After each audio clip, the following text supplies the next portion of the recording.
Abaroma 10:14 hati none bazokwambaza bate uwo batarizera kandi bazokwizera bate atawabasiguriye ivyiwe. Kurikira ikiganiro gushika bose bumvise mutegurirwa n'umuryango w'ivugabutumwa ryigwiza mu Burundi Evangelisation Explosive.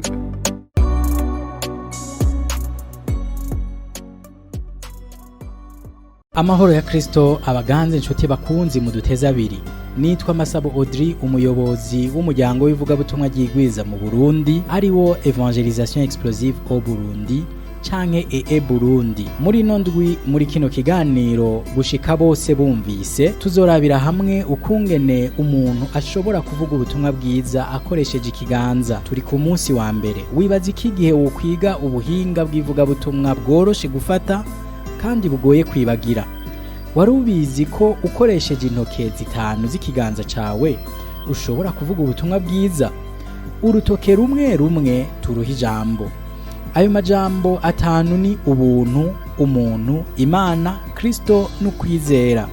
Tuzorabira hamwe ijambo rimwe rimwe ku munsi muri ino ndwi. Ijambo rya mbere ni ubuntu. Iyumvire igikumu cawe uko uhora ugikoresha mu gusaba kunguruzwa.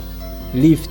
Igikumu kitwibutsa ubuntu bw'Imana. Ijuru canke ubugingo budashira ni ingabire. Abaroma igice ca 6 umurongo wa 23 avuga ngo ingabire y'Imana n'ubugingo budashira bubonerwa muri Kristo Yesu umwami wacu. Kandi nk'izindi ngabire zose ntibukoregwa canke ngo butsindigwe. Bibiliya itubwira ko twakijijwe kubwo kwizera atari kubw'ibikorwa vyacu.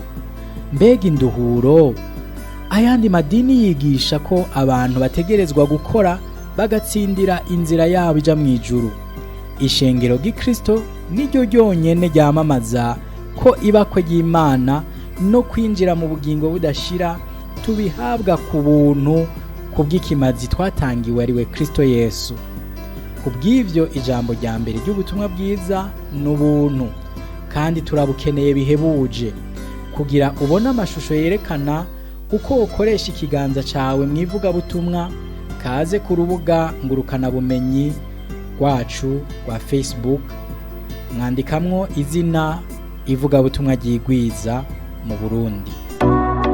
Mwakoze gutega amatwi ikiganiro gushika bose bumvise mushikirizwa n'umuryango w'ivugabutumwa ryigwiza mu Burundi Evangelisation Explosive kuva ku munsi wa mbere gushika ku munsi wa gatanu kuri Voix d'Espoir ijwi riremesha. Mushaka kumenya byinshi cyo ku rubuga rwa Facebook rw'uwo muryango aho mwandika ivugabutumwa ryigwiza mu Burundi canke mwakure mwongere murungike ubutumwa bugufi kuri WhatsApp ni ku nimero 77 99 15 6.